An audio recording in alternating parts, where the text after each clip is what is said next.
Hello students, welcome to Extramarks JEE channel. JEE की unlimited practice का playground, India का पहला practice focus platform with AI की extra power. तो JEE crack करने के लिए क्या चाहिए? बहुत सारे क्वेश्चंस का प्रैक्टिस, और इस प्लेटफॉर्म में हम वही करेंगे, प्रैक्टिस प्रैक्टिस एंड प्रैक्टिस। और आज हम प्रैक्टिस करने वाले हैं बहुत ही important topic from JEE point of view, halo alkanes and halo arenes. साथ में रिएक्शन मैकेनिज्म भी है। तो हमें पता है कि SN1 SN2 ये सारे जो मैकेनिज्म्स है, E1 E2 ये सारे इसी पर्टिकुलर चैप्टर में है। तो बहुत ही इंपॉर्टेंट चैप्टर है, बहुत सारे PYQs इस सेशन में हम लोग टैकल करने वाले हैं। So it's going to be a very fun and a very important session.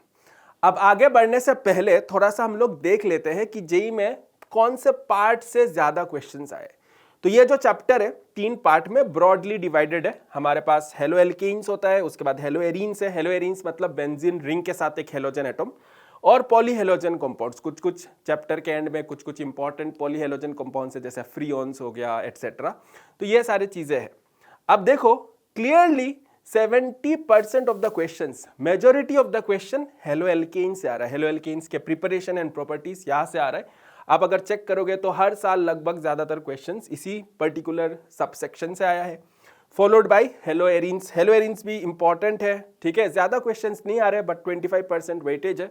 और लास्टली पॉलीहेलोजन कंपाउंड से सबसे कम क्वेश्चंस आए हैं। लेकिन पॉलीहेलोजन कंपाउंड्स में आपको बता दूं, आपको कुछ कुछ कंपाउंड से, इंपॉर्टेंट कंपाउंड से उनका नाम याद करना है। और अगर आपके सेशन में वो क्वेश्चन आ गया तो मान लो कि ये बोनस वाला क्वेश्चन है, आपको तो +4 मिलना ही है, बिकॉज ज्यादा कुछ सोचना नहीं है। अगर आपको याद है, कंपाउंड का नाम याद है, उसका स्ट्रक्चर याद है, तो आपको फ्री का +4 मिलने वाला है। तो ये भी काफी इंपॉर्टेंट सेक्शन है, इसको हम लोग इग्नोर नहीं कर सकते, ठीक है। अब आगे बढ़ने से पहले मैं आपको बता दूं कि बहुत सारे क्वेश्चंस हम प्रैक्टिस करने वाले, बहुत सारे PYQs भी इन्वॉल्व है। अगर आप खुद से ये सारे क्वेश्चंस करना चाहते हो एज ए टेस्ट, तो लिंक में डिस्क्रिप्शन है, आप उस डिस्क्रिप्शन को क्लिक करिए, एक्स्ट्रा मार्क्स लर्निंग ऐप पे जाइए और आप ये सारे क्वेश्चंस एज ए टेस्ट भी दे सकते हैं। तो आई हाईली रिकमेंड कि आप वो करें। यहाँ पे एक कोड भी है मेंशन्ड ऊपर, आप उस कोड को भी इनपुट करके आप टेस्ट दे सकते हैं, ठीक है। So let us start. तो स्टार्ट करते हैं पहला क्वेश्चन से। What is the major product of the following reaction, right. तो यहाँ पे मेरे पास एक एल्कीन बना हुआ है और साथ में मेरे पास एक HI है। HI क्या होता है? HI क्या है? HI इज एन एसिड, और HI क्या करेगा? HI H+ और I- देगा, राइट। तो कैसे प्रोसीड करेंगे इस क्वेश्चन में? तो देखो मेरे पास कंपाउंड क्या है? मेरे पास कंपाउंड है CH3 CH3 CH3 single bond CH double bond CH2, है ना।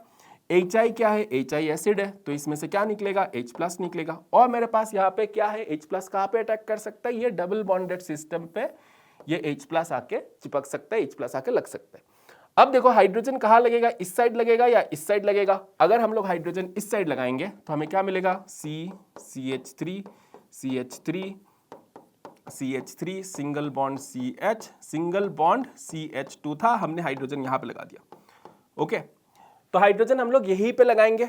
आपको पता होगा मार्कोनिकोव रूल, ये जो कैटायन है वो ज्यादा स्टेबल बनेगा कंपेयर टू दिस कैटायन। अगर हम लोग हाइड्रोजन यहाँ पे लगा के प्लस इधर करते हैं तो यहाँ पे number of alpha hydrogens will be lower, तो cation will be less stable, ठीक है। और जो स्टेबल कैटायन होगा, जितना स्टेबल कैटायन होगा उतना rate of the reaction faster होगा, उतना इजीली वो कैटायन बन सकता है, तो रेट फास्टर होगा। तो इसीलिए ये कैटायन बनेगा। नेक्स्ट स्टेप में क्या है? HI में से मेरे पास I- था, तो क्या मैं I- डायरेक्टली अटैक कर लूं? यहाँ पे क्या मैं डायरेक्टली अटैक करना चाहिए I- को? बिल्कुल नहीं, राइट। क्यों नहीं करना चाहिए? बिकॉज कभी भी अगर कैटायन फॉर्म होता है किसी भी रिएक्शन में, तो हमें हमेशा कैटायनिक रीअरेंजमेंट के बारे में सोचना चाहिए, राइट। तो यहां पे देखो हम लोग एक कैटायनिक रीअरेंजमेंट कर सकते हैं। तो मेरे पास क्या था? CH3 CH3 CH3 single bond CH+ single bond CH3, right. ये था हमारे पास, है ना। अब हम लोग क्या कर सकते हैं? इस बॉन्ड को, ये मिथाइल ग्रुप को यहां से यहां तक शिफ्ट कर सकते हैं, ओके। इसको हम लोग क्या बोलते हैं? इसको हम लोग बोलते हैं एल्काइल शिफ्ट। और इस एल्काइल शिफ्ट से क्या होगा? चेक करो। इस एल्काइल शिफ्ट से मेरे पास एक प्लस चार्ज यहां पे आ जाएगा, अभी ये हो जाएगा CH3 और ये हो जाएगा CH3, ओके। अब ये वाला जो कैटायन है ये इस वाले कैटायन से ज्यादा स्टेबल है। कैसे ज्यादा स्टेबल है? कैसे चेक करते हैं? हम लोग को निकालना पड़ता है, चेक करना पड़ता है कि अल्फा हाइड्रोजन कितना है, राइट। तो यहाँ पे देखो इस कैटायन में मेरे पास 3 अल्फा हाइड्रोजन है, बस 3। ये वाले तो अल्फा हाइड्रोजन है ही नहीं, बस CH3 ग्रुप से। तो इस कैटायन में 3 अल्फा हाइड्रोजन है जो हाइपर कॉन्जुगेशन शो कर सकता है इस कैटायन के साथ। ओके, सिमिलरली यहां पे अगर हम चेक करेंगे तो देखो अल्फा मतलब फर्स्ट पोजीशन में 3, 3 6 और 1 7, तो मेरे पास 7 अल्फा हाइड्रोजन है यहाँ पे, हाँ या ना। तो ये वाला कैटायन जो है वो हो गया ज्यादा स्टेबल। अब नेक्स्ट स्टेप में अब हम क्या करेंगे, अभी और फर्दर रीअरेंजमेंट नहीं हो सकता है। याद रखना कि रीअरेंजमेंट तभी होता है if it leads to the formation, अगर एक नया स्टेबल कार्बोकैटायन फॉर्म हो सकता है इस रीअरेंजमेंट के थ्रू। तो यहाँ पे ऐसा कोई पॉसिबिलिटी नहीं है। तो फाइनली अभी मेरे पास HI का जो I- बच गया, वो I- जाके यहाँ पे अटैक करेगा। And what will be my product, my product will be CH3 CH3 I single bond CH3 CH3, right, ठीक है। ओके, तो देखो अगर आपको एल्काइल शिफ्ट क्या होता है, हाइड्राइड शिफ्ट क्या होता है, ये सब चीज़ों के बारे में और जानना है तो एक्स्ट्रा मार्क्स लर्निंग ऐप में वीडियोस है, आप जाके वीडियोस चेक कर सकते हो, या फिर हमारे पास एक बहुत ही बढ़िया आस्क इट फीचर है। ओके, तो लर्निंग ऐप में जाके आस्क इट फीचर में आप अपना आस्क कर सकते हो कि हाइड्रोकार्बन रीअरेंजमेंट क्या होता है, कैटायनिक रीअरेंजमेंट क्या होता है, हाइड्राइड शिफ्ट क्या होता है, एल्काइल शिफ्ट क्या होता है, फिनाइल शिफ्ट क्या होता है। आपके जितने भी डाउट्स है आप आस्क इट वाले फीचर में जाके आप पूछ सकते हैं, और हमारा जो AI है that is going to give you एकदम ही एक्यूरेट आंसर। और ये भी सजेस्ट करेगा कि अच्छा आपका यहाँ पे डाउट हो रहा है, आप ऐसे सवाल पूछ रहे हो, तो आपको वीडियोस भी सजेस्ट करते रहेगा, सजेस्ट करते जाएगा कि आप ये वाला वीडियो देख लो, ये वाला वीडियो देख लो, तो आपका कंसेप्ट और क्लियर होगा। तो आप जरूर से जाके एक्स्ट्रा मार्क्स लर्निंग ऐप पे जाइए और ये सारे फीचर्स चेकआउट करिए, ठीक है। चलो आगे बढ़ते हैं। इसका तो आंसर हो जाएगा ऑप्शन नंबर C, राइट। तो ये हो जाएगा ऑप्शन नंबर C हमारा आंसर। आगे बढ़ते हैं, अगला क्वेश्चन क्या है। ये क्वेश्चन तो मेरे पास एक साइक्लोहेक्सेन है, मिथाइल ग्रुप लगा हुआ है। सबसे पहले हम लोग कर रहे हैं Br2H न्यू, ब्रोमिनेशन कर रहे हैं। उसके बाद एल्कोहलिक KOH के साथ रिएक्ट कर रहे हैं। उसके बाद HBr है, साथ में पेरोक्साइड भी दिया हुआ है। Okay, HBr in the presence of peroxide. क्या होगा इसका आंसर? ओके, तो सबसे पहला स्टेप CH3Br2 क्या होगा यहाँ पे होता है ब्रोमिनेशन, हाँ या ना। और ये होता है ब्रोमिनेशन में फ्री रेडिकल मैकेनिज्म के थ्रू जाएगा। तो ब्रोमीन कहाँ पे लगेगा? तो देखो मेरे पास ये है CH3, मेरे पास है Br रेडिकल, राइट। अब Br रेडिकल Br2H न्यू से क्या बनता है? Br रेडिकल बनता है। ये जो अगर Br है इस पे अगर हम लोग लाइट, UV रेज या फिर हीट करेंगे तो ये होमोलाइटिक क्लीवेज होगा, बिकॉज कोई सा भी इलेक्ट्रोनेगेटिविटी डिफरेंस तो है नहीं दोनों एटॉम्स में, तो इवनली टूट जाएगा, मुझे Br रेडिकल मिलेगा, ठीक है। तो ये जो Br रेडिकल है, यहाँ पे जो Br रेडिकल मिला, ये Br रेडिकल क्या करेगा, यहाँ पे जो हाइड्रोजन से उनमें से एक हाइड्रोजन एब्स्ट्रैक्ट करेगा। तो कौन सा हाइड्रोजन एब्स्ट्रैक्ट कर सकता है? बहुत सारा हाइड्रोजन एब्स्ट्रैक्ट कर सकता है, लेकिन ये Br रेडिकल ये वाला हाइड्रोजन एब्स्ट्रैक्ट करेगा, ठीक है। तो ये वाला हाइड्रोजन एब्स्ट्रैक्ट करके मुझे मिलेगा ये। क्यों ये वाला हाइड्रोजन एब्स्ट्रैक्ट करेगा? वंस अगेन हमें क्या चेक करना होता है? अल्फा हाइड्रोजन चेक करना होता है। तो यहाँ पे आप चेक कर सकते हो इस वाले रेडिकल के साथ कितने अल्फा हाइड्रोजन है। 1 2 3 4 5 6 7 अल्फा हाइड्रोजन है जो इसके साथ हाइपर कॉन्जुगेशन शो कर सकता है, राइट। तो ये वाला रेडिकल सबसे ज्यादा स्टेबल होगा compare to any other radical. जैसे आपने मान लो Br रेडिकल ने ये वाला हाइड्रोजन निकाल लिया मान लेते हैं, तो अगर हम लोग ऐसे करेंगे तो आप चेक करो मुझे क्या मिलेगा? CH2 रेडिकल मिलेगा। अब इस रेडिकल को स्टेबलाइज करने के लिए कितने अल्फा पोजीशन पे हाइड्रोजन है जो हाइपर कॉन्जुगेशन शो कर सकता है? बस एक, है ना। तो जितना ज्यादा अल्फा हाइड्रोजन होगा उतना ज्यादा स्टेबल होगा, तो इसमें स्टेबिलिटी कम होगा। और ब्रोमिनेशन के केस में ब्रोमिनेशन हाईली सिलेक्टिव होता है। Okay, fluorination, chlorination, bromination, iodination, ये सब आपने क्लास 11 में हाइड्रोकार्बन्स वाले चैप्टर में पढ़ा होगा। तो क्लोरिनेशन और ब्रोमिनेशन में ब्रोमिनेशन हाईली सिलेक्टिव होता है, वो हमेशा जो सबसे ज्यादा स्टेबल रेडिकल होगा वो बना के देगा। लेकिन क्लोरिनेशन में ऐसा नहीं होता है। क्लोरिनेशन में कभी कभार you have to be careful, ठीक है। Again once again if you want to learn more, अगर आपको ज्यादा जानना है इन सब चीजों के बारे में तो जाके please extra marks learning app में आप वीडियोस चेक कर सकते हैं, ठीक है। तो सबसे ज्यादा स्टेबल रेडिकल ये बनेगा। उसके बाद क्या करेगा ये? उसके बाद ये जो रेडिकल है ये फर्दर Br2 के साथ रिएक्ट करेगा और मुझे मिलेगा ये Br और साथ में और एक Br रेडिकल फॉर्म हो जाएगा और ये जाके अल्टीमेटली एक चेन रिएक्शन हो जाएगा। ये Br रेडिकल वापस से यहाँ पे करेगा, चेन रिएक्शन होगा। सो पहले स्टेप में व्हाट विल आई गेट? सो पहले स्टेप में मुझे मिलेगा CH3।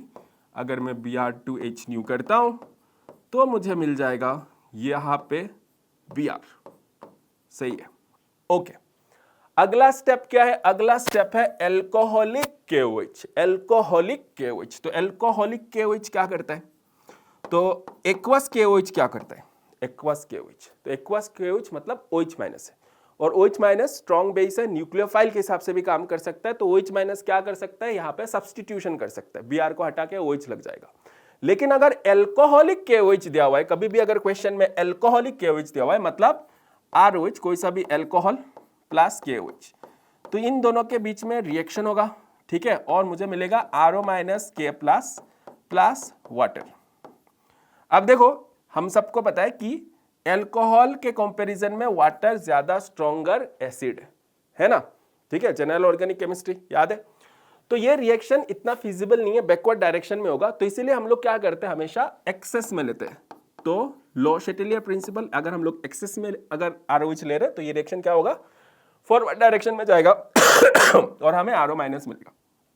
तो ये जो RO माइनस है ये काफी बढ़िया, काफी स्ट्रॉन्ग बेस है, ठीक है। तो ये बेस है, ये हाइड्रोजन एब्स्ट्रैक्ट करेगा और जनरली ये E2 मैकेनिज्म करता है। हालांकि ये SN2 भी कर सकता है, लेकिन यहाँ पे आप देखो मेरे पास ये जो सबस्ट्रेट है ये 3rd डिग्री है ना, तो ये E2 मैकेनिज्म करेगा और क्या बनाएगा? E2 मैकेनिज्म से क्या बनता है? एल्कीन बनता है। कौन सा एल्कीन बनेगा? तो बहुत सारे हाइड्रोजन है वापस यहाँ पे एब्स्ट्रैक्ट करने के लिए, यहाँ पे भी हाइड्रोजन है, यहाँ पे भी हाइड्रोजन है। तो E2 मैकेनिज्म में जो सबसे ज्यादा स्टेबल एल्कीन बनता है, जिस हाइड्रोजन को एब्स्ट्रैक्ट करने से सबसे ज्यादा स्टेबल एल्कीन बनेगा, मैं यहाँ पे हाइड्रोजन ड्रॉ कर लेता हूँ। बेस ये सारा हाइड्रोजन एब्स्ट्रैक्ट कर सकता है, ये सारे हाइड्रोजन एब्स्ट्रैक्ट कर सकता है, लेकिन वो एब्स्ट्रैक्ट करेगा जो सबसे ज्यादा स्टेबल एल्कीन बनेगा, वहां का रेट सबसे ज्यादा फास्टेस्ट होगा। तो इनमें से किसी एक को एब्स्ट्रैक्ट करेगा और मेरा Br निकल जाएगा, तो ये बन जाएगा मेरा एल्कीन। आ गया समझ में? ठीक है, तो ये हो गया मेरा एल्कीन। ओके, फाइनल स्टेप में क्या हो रहा है? फाइनल स्टेप में हम लोग HBr के साथ रिएक्ट कर रहे हैं, HBr के साथ रिएक्ट कर रहे हैं in the presence of peroxide. तो अगर हम लोग HBr पेरोक्साइड करते हैं तो क्या होता है? एंटी मार्कोनिकोव रूल होता है, हाँ या ना, राइट। Br वहां पे लगेगा जो लेस सब्स्टिट्यूटेड है, तो मेरा जो Br है वो कहां पे लग जाएगा? यहाँ पे डबल बॉन्ड है, यहाँ पे अगर Br लगता तो ज्यादा सब्स्टिट्यूटेड पे हो जाता, तो ये लगेगा यहाँ पे। आ गया समझ में? सो this will be my final product, ठीक है। यहाँ पे बहुत सारे इंटरेस्टिंग बातें हैं, जैसे मैं आपको बता दूं Br2H न्यू, यहाँ पे भी Br रेडिकल बनता है, ठीक है। Br2H न्यू का अगर आप कोई डबल बॉन्ड अगर है, जैसे यहाँ पे अगर HBr के जगह पे अगर मैं Br2H न्यू करता ना, तो Br यहाँ पे लगता, इस वाले पोजीशन पे लगता, या फिर इस वाले पोजीशन पे लगता, एलाइलिक सब्स्टिट्यूशन होता। लेकिन HBr पेरोक्साइड में भी Br रेडिकल बनता है, लेकिन तब डबल बॉन्ड में एडिशन होता है। तो ऐसा क्यों होता है, क्या है? Once again make sure to check out our videos, ठीक है। ओके, तो इसका आंसर क्या हो जाएगा? इसका आंसर हो जाएगा डेफिनेटली ऑप्शन नंबर बी, मेरे पास Br इस पर्टिकुलर पोजीशन में लगेगा, ठीक है। चलो आगे बढ़ते हैं। अगला question, the major product obtained from E2 elimination of 3-bromo-2-fluoropenting, 3-bromo-2-fluoropenting, ठीक है। 3-bromo-2-fluoropenting क्या होगा? तो चेक करते हैं। पेंटीन दिया हुआ है ना, तो 1 2 3 4 5, 1 2 3 4 5, तो ये हो गया मेरा pentene.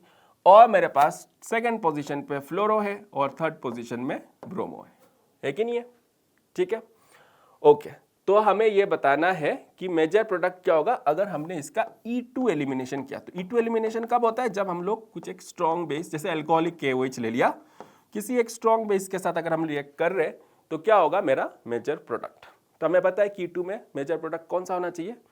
Okay, most stable alkene होना चाहिए। उससे पहले तो मेरे पास देखो लिविंग ग्रुप क्या है, यहाँ पे Br लिविंग ग्रुप है, फ्लोरीन लिविंग ग्रुप है क्या?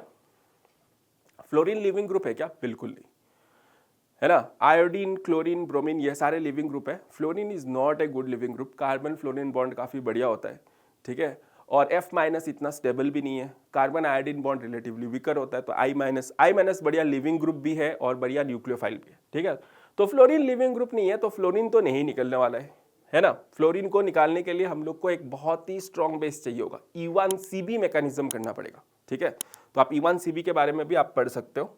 तो देखो यहाँ पे कौन सा हाइड्रोजन एल्यूमिनेट होगा, तो फिर तो ये बयान निकालने के लिए कौन कौन से हाइड्रोजन प्रेजेंट है, तो यहाँ पे एक हाइड्रोजन है, ये E2 रिएक्शन करके यहाँ पे बयान निकल सकता है, या फिर ये वाला हाइड्रोजन है, ये निकल के ऐसे बयान निकल सकता है, हाँ या ना। तो हमारे पास पॉसिबल प्रोडक्ट्स क्या हो सकता है, तो पॉसिबल प्रोडक्ट्स चेक कर लेते हैं। तो मेरे पास फ्लोरीन है, फ्लोरीन तो भैया नहीं निकलने वाला है। ये हाइड्रोजन यहाँ पे डबल बॉन्ड बना सकता है, बयान निकल सकता है, तो ये हो सकता है। या फिर ये हाइड्रोजन यहाँ पे आ सकता है, बयान निकल के आ सकता है, तो मेरे पास ये भी हो सकता है, हाँ या ना। आप बताओ इन दोनों में से कौन सा ज्यादा स्टेबल एल्कीन है, वही होगा ना मेजर प्रोडक्ट। कौन सा ज्यादा स्टेबल एल्कीन है, तो स्टेबल एल्कीन वापस से देखो आप, हाइपर कॉन्जुगेशन कितना इंपॉर्टेंट है। एल्कीन को भी अल्फा हाइड्रोजन हाइपर कॉन्जुगेशन के थ्रू स्टेबलाइज कर सकता है। तो इस एल्कीन में कितने अल्फा हाइड्रोजन है, 1 2 3 है ना, और यहाँ पे और एक होगा 4, तो इसमें 4 अल्फा हाइड्रोजन है जो इस एल्कीन को स्टेबलाइज कर सकता है। और यहाँ पे कितने एल्कीन है, कितने अल्फा हाइड्रोजन है, 1 2 3 और 4 5 6 अल्फा हाइड्रोजन स्टेबलाइज करने के लिए, हाँ या ना। तो कौन सा ज्यादा स्टेबल एल्कीन हुआ, डेफिनेटली ये वाला ज्यादा स्टेबल एल्कीन होगा। और हमें पता है कि E2 का मेजर प्रोडक्ट कौन सा होता है, जो मोस्ट स्टेबल एल्कीन है वो मेजर प्रोडक्ट होता है, तो यहाँ पे ये मेजर प्रोडक्ट होगा। तो चलो चेक करते हैं ऑप्शंस क्या ये यही है, ऑप्शन नंबर बी जो हमने बनाया, चेक करते हैं। This is going to be CH3 CH2, बना लेते हैं हम लोग CH3 इसी को चेक करते हैं, CH3 CH2 उसके बाद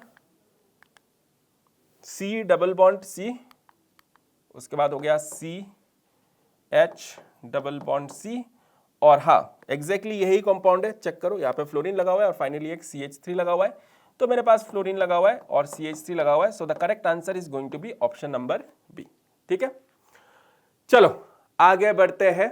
अगर आपको वंस अगेन मैं बता देता हूं, कुछ भी अगर डाउट है, ठीक है, एक्स्ट्रा मार्क्स लर्निंग ऐप में आप जा सकते हैं, आस्क इट वाले फीचर आप यूज कर सकते हैं।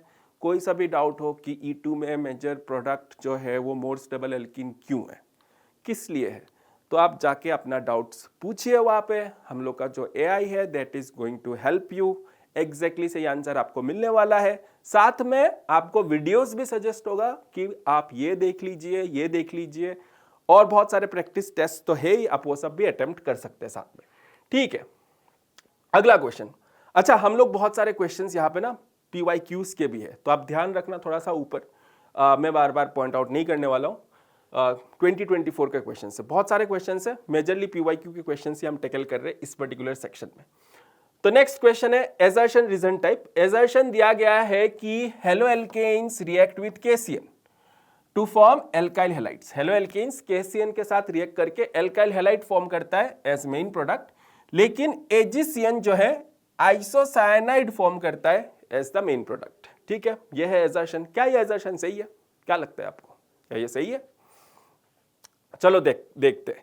KCN एंड AgCN रीजन दिया हुआ है are both highly ionic compounds. Okay, तो देखो अगर हम लोगों ने कोई सा भी हेलो एल्केन अगर हमने ले लिया, जैसे हमने ले लिया RX, और इसको हम लोग रिएक्ट करते हैं लेट अस से KCN के साथ, तो KCN सूटेबल सॉल्वेंट में अगर हम लेंगे तो it is going to dissociate into K+ और CN-, ठीक है। तो ये जो CN- है ये एक न्यूक्लियोफाइल है, ये क्या करेगा, ये SN2 रिएक्शन करेगा, एग्रीड। तो मुझे क्या मिलेगा, RCN KCN के साथ रिएक्ट करने से। लेकिन अगर हम लोग KCN के जगह पे AgCN लेते हैं, अगर हम लोग AgCN के साथ रिएक्ट करते हैं ना, तो क्या होता है देखो कि AgCN में Ag+ है और CN- है ना। CN- में कार्बन और नाइट्रोजन दोनों के साइड पे लोन पेयर है, कार्बन के पास भी लोन पेयर है, नाइट्रोजन के पास भी लोन पेयर है। कार्बन के थ्रू भी अटैक कर सकता है, नाइट्रोजन के थ्रू भी अटैक कर सकता है, लेकिन कार्बन देखो लेस इलेक्ट्रोनेगेटिव है ना, तो कार्बन ज्यादा रिएक्टिव होगा, कार्बन के ऊपर माइनस चार्ज है, कार्बन ज्यादा रिएक्टिव होगा, तो इस साइड से ज्यादा अटैक करेगा, तो कार्बन के थ्रू जनरली अटैक करता है। लेकिन अगर हम लोगों ने AgCN लगा दिया तो Ag+ का पोलराइजिंग पावर बहुत हाई है। ट्रांजिशन मेटल्स का पोलराइजिंग पावर, खासकर सिल्वर, मर्क्यूरी, इन सब का पोलराइजिंग पावर हाई होता है, तो ये क्या करता है, ये इस इलेक्ट्रॉन क्लाउड को ना खींच के रखता है। तो there is some covalent character यहां पे बन जाता है, कोवेलेंट कैरेक्टर बन जाता है सिल्वर और कार्बन के बीच में। तो कार्बन फुल्ली फ्री नहीं होता है अटैक करने के लिए, तो यहां पे अटैक AgCN के केस में नाइट्रोजन के थ्रू होगा, और इसीलिए RX के साथ अगर हम AgCN रिएक्ट करेंगे तो आंसर हो जाएगा RNC। आ गया समझ में? ठीक है, तो क्या इसका एजर्शन सही है, haloalkanes react with KCN to form alkyl cyanides? सही बात है। while AgCN फॉर्म आइसोसाइनाइड, हाँ ये आइसोसाइनाइड है, सही बात है। तो एजर्शन सो बिल्कुल सही है। रीजन KCN एंड AgCN बोथ आर हाईली आयनिक कंपाउंड्स, ये तो गलत है। AgCN तो कोवेलेंट कंपाउंड है, सिल्वर के बहुत सारे कंपाउंड्स कोवेलेंट है, AgCl, AgBr, AgI ये सारे प्रेसिपिटेट करते हैं वाटर में, तो ये भी एक कोवेलेंट कंपाउंड है। तो यहाँ पे ये रीजन जो है वो गलत है। सो एजर्शन इज करेक्ट, लेकिन रीजन इज नॉट करेक्ट। ठीक है, ओके, अगले क्वेश्चन पे जाते हैं। JEE Main 2023, the graph which represents the following reaction is. ठीक है, तो मेरे पास एक रिएक्शन है, क्या रिएक्ट कर रहा है यहाँ पे, ये मुझे दिख रहा है, ये फिनाइल ग्रुप है, तीन फिनाइल ग्रुप लगा हुआ है, ट्राइफिनाइल, साथ में क्लोरीन है, बेस के in the presence of pyridine reaction चल रहा है। ठीक है, तो मैं एक बार ये लिख लेता हूं। तो मेरे पास यहाँ पे C6H5, तो बेसिकली ये फिनाइल ग्रुप है। तो मेरे पास तीन फिनाइल ग्रुप है, तीन फिनाइल ग्रुप है, तीन फिनाइल ग्रुप है, और मैं रिएक्ट कर रहा हूं OH- in the presence of pyridine, pyridine solvent है। ठीक है, और प्रोडक्ट बन रहा है, यहां पे ये प्रोडक्ट बन रहा है। तो आप बताओ मुझे, आपको क्या लगता है, क्या ये रिएक्शन SN1 है या SN2 है? क्या लगता है आपको, ये रिएक्शन SN1 होगा या SN2 होगा? तो SN1 रिएक्शन कब होता है, जब मेरे पास स्टेबल कार्बोकेटाइन अगर फॉर्म होने का चांसेस है, तो SN1 होने का चांसेस ज्यादा होता है ना। और अगर मेरे पास कैटाइन जो है वो बढ़िया नहीं फॉर्म हो रहा है, जैसे फर्स्ट डिग्री कैटाइन जो बढ़िया फॉर्म नहीं हो रहा है, तब SN2 होने का चांसेस ज्यादा है। ऑब्वियसली 100% नहीं बोल सकते, बिकॉज न्यूक्लियोफाइल का स्ट्रेंथ बेस भी कैसा है उसके ऊपर भी डिपेंड करता है। लेकिन यहाँ पे देखो कितना बढ़िया कैटाइन बनेगा, ये Cl निकल जाएगा तो कितना बढ़िया मेरे पास कैटाइन बनने वाला है। यहाँ पे देख सकते हो आप, तीन फिनाइल ग्रुप लगा हुआ है, सबके साथ रेजोनेंस होगा, तो बहुत ही बढ़िया कैटाइन बनेगा। तो ये रिएक्शन हो जाएगा, ये रिएक्शन हो जाएगा डेफिनेटली SN1। तो SN1 रिएक्शन का मतलब क्या है, सब्स्टिट्यूशन न्यूक्लियोफिलिक यूनिमोलिकुलर, मतलब इसका रेट ऑफ द रिएक्शन हो जाएगा, रेट ऑफ द रिएक्शन हो जाएगा, बस सबस्ट्रेट के ऊपर डिपेंड करता है। ठीक है, यहां से ये जो टूट रहा है यही मेरा स्लोएस्ट स्टेप है, यही मेरा रेट डिटर्मिनिंग स्टेप है, और नेक्स्ट स्टेप में ये फास्ट होता है।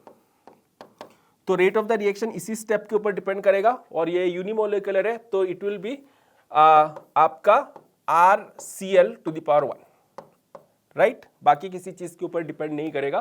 तो rate of the reaction substrate के साथ डायरेक्टली प्रोपोर्शनल है, और बाकी सब जैसे आपका OH- हो गया या पिरिडीन हो गया, इन सब से इंडिपेंडेंट है। मतलब रेट को फर्क नहीं पड़ता है कि मैं कंसेंट्रेशन ऑफ OH- बढ़ाऊं या घटाऊं, कोई फर्क नहीं पड़ता है इस पर्टिकुलर रिएक्शन में। तो हम लोग अगर ग्राफ चेक करेंगे, ग्राफ अगर हम लोग चेक करेंगे तो कौन सा सबसे सही ग्राफ होगा, तो यहाँ पे देखो रेट कांस्टेंट है सबस्ट्रेट के साथ, ऐसा तो बिल्कुल नहीं है, और रेट यहाँ पे डायरेक्टली प्रोपोर्शनल है, देखो स्लोप कांस्टेंट है ना, तो रेट डायरेक्टली प्रोपोर्शनल है सबस्ट्रेट के साथ, तो यही होगा मेरा correct answer. So the correct answer is going to be option number D. सही है, चलो आगे बढ़ते हैं। Which of the following compounds will show retention in configuration on nucleophilic substitution by OH-? Nucleophilic substitution by OH- मतलब SN2 reaction है ना, और SN2 रिएक्शन में क्या होता है, SN2 रिएक्शन में इन्वर्जन होता है। ओके, तो हमें पूछा गया कि किसमें रिटेंशन होगा। अच्छा, कैसे करेंगे इस क्वेश्चन को सॉल्व। ओके, तो चेक करते हैं। तो सबसे पहले देखो ये वाला जो कार्बन है, ये वाला जो कार्बन है ये कायरल है ना, इसमें 1 2 3 4 अलग अलग ग्रुप्स लगे हुए, तो 4 अगर अलग अलग ग्रुप्स लगे हुए तो उसको हम लोग बोलते हैं कायरल कार्बन। तो ये कार्बन कायरल है। क्या ये कार्बन कायरल है? ये कार्बन बिल्कुल कायरल नहीं है। ये देखो यहाँ पे दो दो सेम ग्रुप लगा हुआ है, तो ये तो कायरल नहीं है। तो इसमें रिटेंशन इन्वर्शन का सवाल ही पैदा नहीं होता है, हाँ या ना। इस वाले पे देखते हैं, तो यहाँ पे देखो ये यहाँ पे अटैक करेगा, यहाँ पे दो कार्बन है, वाओ, यहाँ पे दो कार्बन है। मेरा जो OH माइनस है, जो भी मेरा OH माइनस है वो यहाँ पे अटैक करेगा। ये वाला कार्बन तो कायरल नहीं है, इसमें दो हाइड्रोजन लगा हुआ है, लेकिन ये वाला कार्बन कायरल है ना। इसमें देखो 1 2 3 4 अलग अलग ग्रुप लगा हुआ है। ये वाला कार्बन कायरल है, लेकिन OH माइनस इस पे अटैक नहीं कर रहे। और यहाँ पे चेक करते हैं, यहाँ पे दो Br लगा हुआ है, तो ये भी कायरल नहीं है, तो इसमें भी कौन सा रिटेंशन कौन सा इन्वर्शन इसमें फर्क नहीं पड़ने वाला है। लेकिन इस पे चेक करते हैं, इस पे देख सकते हैं हम लोग, let me draw it for you. तो मेरे पास CH3 है,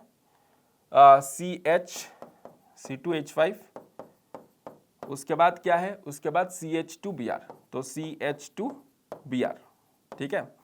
तो इसका कुछ एक कन्फिगरेशन होगा, R होगा या S होगा, ये तो क्वेश्चन में मेंशन नहीं है, उन्होंने वो वाला फिगर दिया नहीं है। इसके बाद अगर हम लोग OH माइनस के साथ रिएक्ट करेंगे तो क्या होगा, SN2 रिएक्शन होगा, लेकिन इसका तो कन्फिगरेशन चेंज नहीं होगा ना, यहाँ पे तो अटैक हो ही नहीं रहा है, तो इसका तो कन्फिगरेशन चेंज नहीं होगा। और ये तो कायरल था भी नहीं, तो इसमें इसका कोई मीनिंगलेस स्टेटमेंट है यहाँ पे रिटेंशन इन्वर्शन का। लेकिन ओवरऑल अगर मॉलिक्यूल चेक करोगे, अगर आपने सोल्यूशन में लिया, ओवरऑल अगर मॉलिक्यूल चेक करोगे, तो ये वाला जो कार्बन है, ठीक है, ये वाला कार्बन का कन्फिगरेशन चेंज नहीं हो रहा है, बिकॉज इसमें मेरा न्यूक्लियोफाइल अटैक कर ही नहीं रहा है।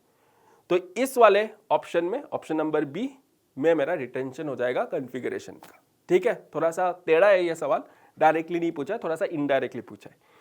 क्लियर, ठीक। आगे बढ़ते हैं, next question. The major product in the reaction is, तो मेरे पास एक एल्काइल हैलाइड दिख रहा है आपको, और मेरे पास एक बेस दिख रहा है या हाँ या ना। ये जो बेस है, लेकिन ये मेरा नॉर्मल RO माइनस नहीं है, ये काफी बड़ा है, काफी बल्की है। This is a bulky base, this is tertiary butoxide, इसको हम लोग टर्शियरी ब्यूटॉक्साइड बोलते हैं। बल्की बेस है, बल्की बेस, ठीक है। तो इसका आंसर क्या होगा, इसका आंसर क्या होगा, तो देखो मेरे पास C है, CH3 है ना, CH3 है, CH3 है और CH3 है, तो यहाँ पे Cl है, और मेरे पास एक बल्की बेस है। तो देखो अगर मेरे पास जनरली कोई एक बेस है, RO माइनस, OH माइनस, कोई सा भी बेस अगर है, तो बेस एक तो हाइड्रोजन एब्स्ट्रैक्ट कर सकता है, ये तो है ही, लेकिन साथ में बेस एज ए न्यूक्लियोफाइल के हिसाब से भी काम कर सकता है, हाँ या ना। तो SN2 भी हो सकता है या फिर E2 भी हो सकता है। तो हमें सोचना पड़ता है, सबस्ट्रेट देख के सोचना पड़ता है कि यहाँ पे SN2 होगा या यहाँ पे E2 होगा। तो देखो ये काफी मतलब क्या है, यहाँ पे काफी हिंडर्ड है ना, स्टेरिक हिंड्रेंस है, 3rd डिग्री है, ठीक है। तो 3rd डिग्री में क्या होता है, तो 3rd डिग्री में सब्स्टिट्यूशन होना थोड़ा डिफिकल्ट है, और ऊपर से ये बेस देखो कितना बल्की है, तो ये तो आके इसको बैक साइड से अटैक करेगा तभी निकलेगा, तो दोनों बल्की है, तो ये सब्स्टिट्यूशन होना तो ऑलमोस्ट इम्पॉसिबल है। तो यहाँ पे क्या होगा, यहाँ पे एलिमिनेशन होगा। एलिमिनेशन मतलब मेरे पास जो बेस है, ये जो भी बल्की बेस है, ये जो भी बल्की बेस है, ये जाके ये हाइड्रोजन एब्स्ट्रैक्ट करेगा और ये निकल के आएगा, हाँ या ना। तो यहाँ पे मुझे प्रोडक्ट क्या मिलेगा, मुझे प्रोडक्ट मिलेगा C डबल बॉन्ड CH2 और साथ में दो CH3 लगा हुआ है कि नहीं है। तो let us look at the option. तो ये ऑप्शन में ये सारे नाम दिए हुए, तो इसका नाम क्या होगा, तो ये हो जाएगा 1 2 3। सो this is 2 methyl propyne, right, 2 methyl propyne, 2 methyl propyne, 2 methyl propyne, yes. So option number D will be the correct answer. So the correct answer is 2 methyl propyne. Clear है, ठीक है। अगर रिएक्शन मैकेनिज्म आपको और जानना है अच्छे से क्या होता है SN2 E2, अगर आप ज़्यादा श्योर नहीं हो, तो you can once again download the Extramarks learning app. वहाँ पे आपको ढेर सारे वीडियोस मिलेंगे, आस्क इट फीचर मिलेगा, आप उन सब चीज़ों का इस्तेमाल करके आपका प्रिपरेशन को और बेटर कर सकते हैं। आगे बढ़ते, जेईई मेन 2023 का सवाल न्यूमेरिकल टाइप क्वेश्चन है। ऑर्गेनिक में न्यूमेरिकल थोड़ा सा कम है, फिजिकल केमिस्ट्री में न्यूमेरिकल टाइप के ज्यादा क्वेश्चंस बनते हैं, बट ऑर्गेनिक से भी न्यूमेरिकल क्वेश्चंस आते हैं कभी कभार। तो number of moles of AgCl formed in the following reaction is, तो मेरे पास यह सबस्ट्रेट दिया हुआ है और मैं सिल्वर नाइट्रेट के साथ रिएक्ट कर रहा हूं, और आपको बताना है कि सिल्वर क्लोराइड के कितने मोल्स फॉर्म होंगे। कैसे करेंगे, सिल्वर क्लोराइड के कितने मोल्स फॉर्म होंगे, ओके तो देखो सिल्वर नाइट्रेट हमें पता है कि सिल्वर नाइट्रेट कैटलिस्ट के हिसाब से काम करते हैं, क्योंकि AgCl है ना, तो कैटायन बन गया, Cl माइनस को वो निकाल देगा Ag plus. Ag silver nitrate soluble होता है और जो भी अगर Cl माइनस निकलेगा तो Ag प्लस Cl माइनस के साथ रिएक्ट करेगा, AgCl प्रेसिपिटेट बना देगा, तो वो सोल्यूशन से निकल जाएगा, तो रिएक्शन और फॉरवर्ड डायरेक्शन में ड्राइव होगा, तो ऐसे कैटलिस्ट काम कर सकता है। तो यहाँ पे देखो कौन कौन सा Cl निकल सकता है, ये वाला Cl निकल सकता है, यहाँ पे तो एक 3rd डिग्री कैटायन बन रहा है, बढ़िया स्टेबल बन रहा है। ये वाला Cl भी निकल सकता है, यहाँ पे जो कैटायन बनेगा वो रेजोनेंस स्टेबलाइज्ड होगा, ये भी बढ़िया है, ये भी हो सकता है। क्या ये वाला Cl निकल सकता है कभी भी? ये वाला Cl कभी भी नहीं निकलेगा, बिकॉज ये बेंजीन रिंग के साथ रेजोनेंस में है, हाँ या ना? बेंजीन रिंग के साथ ये क्या है, ये रेजोनेंस में है, तो यहाँ पे there is going to be, क्या होगा यहाँ पे हो जाएगा पार्शियल डबल बॉन्ड कैरेक्टर, यहाँ पे हो जाएगा पार्शियल डबल बॉन्ड कैरेक्टर, मैं इसे बोलता हूं PDCH, partial double bond character. तो पार्शियल डबल बॉन्ड कैरेक्टर अगर होता है तो बॉन्ड मतलब रिलेटिवली स्ट्रॉन्ग है, तो नहीं निकलेगा। तो ऐसे डायरेक्टली अगर बेंजीन रिंग के साथ चीजें लगा हुआ है जहां पे रेजोनेंस हो सकता है, तो ये तो नहीं निकलने वाला है, आप कैटलिस्ट भी डाल दो तो भी नहीं निकलने वाला है, ठीक है। सिमिलरली अगर आप यहां पे चेक करोगे तो ये भी रेजोनेंस में, हाँ या ना, राइट। तो इन सब को, इन दोनों सबस्ट्रेट को, ये इंपॉर्टेंट है, CH2 double bond CH single bond Cl अगर ऐसे लगा हुआ है तो यहाँ पे ये जो Cl है ये रेजोनेंस करेगा, तो इसको हम लोग क्या बोलते हैं, इसको हम लोग बोलते हैं विनाइल ग्रुप, तो ये हो जाएगा विनाइलिक क्लोराइड, ठीक है। और सिमिलरली अगर मेरे पास ऐसा है डायरेक्टली Cl अगर जुड़ा हुआ है तो यहाँ पे भी पार्शियल डबल बॉन्ड कैरेक्टर होगा। तो इन दोनों केस में कभी भी Cl जो मेरा हेलोजन है वो एज ए लिविंग ग्रुप काम कर ही नहीं सकता, वो निकल ही नहीं सकता। तो ये सब कभी भी SN1 भी नहीं करेगा और ये कभी भी SN2 भी नहीं करेगा, ठीक है, कभी नहीं, कुछ नहीं हो सकता। तो ये Cl यहाँ पे लगा हुआ होगा, बस ये दोनों निकल के आ सकते हैं। तो मेरा जो प्रोडक्ट होगा AgCl कितना फॉर्म होगा, AgCl बस 2 मोल फॉर्म होगा। तो let us check the answer. तो AgCl कितना फॉर्म होगा, यस, तो answer is 2 moles. So AgCl 2 mole form होगा, क्लियर है, ठीक है, बढ़िया। ओके आगे बढ़ते हैं। क्या है ये क्वेश्चन, कुछ रिएक्शन दिया हुआ है, ओके, CH3 CH2 CH2Br, इसको हम लोग क्या कर रहे हैं, Z माइनस के साथ रिएक्ट कर रहे हैं, ओके। Z माइनस क्या है भैया, अच्छा, तो Z माइनस है CH3 CH2O माइनस और CH3C CH3O minus, very nice. तो देखो यहाँ पे Z माइनस क्या है, बेस है, दोनों बेस है, लेकिन बेस में कुछ डिफरेंस दिखाई दे रहा है, हाँ बिल्कुल दिखाई दे रहा है, ये बल्की बेस है, ये टर्शियरी ब्यूटॉक्साइड है, ये बल्की बेस है, और ये क्या है, ये बेस है, ठीक है। तो अगर मेरे पास नॉर्मल ऐसे प्राइमरी बेस है तो वो सब्स्टिट्यूशन करना प्रेफर करेगा, डिपेंड करता है सबस्ट्रेट के ऊपर, सबस्ट्रेट कैसा है उन सब के ऊपर भी डिपेंड करता है, लेकिन ये सब्स्टिट्यूशन करना प्रेफर करेगा। और अगर बल्की बेस है तो वो एलिमिनेशन करना प्रेफर करेगा, उसके लिए दिक्कत होगा जाके, मतलब डायरेक्टली लिविंग ग्रुप के पीछे से अटैक करना मुश्किल होगा, तो ये एलिमिनेशन ज्यादा प्रेफर करेगा। तो शायद से ये क्वेश्चन इसी बेसिस पे बना हुआ है, चेक करते हैं। तो Z माइनस यहाँ पे कुछ रेट कांस्टेंट दिया हुआ है, ये Ks क्या है, रेट है, बेसिकली रेट कांस्टेंट है, तो रेट के साथ हम रिलेट कर सकते हैं। तो ये हो गया सब्स्टिट्यूशन, ये हो गया एलिमिनेशन, तो दो अलग अलग रेट कांस्टेंट दिया हुआ है।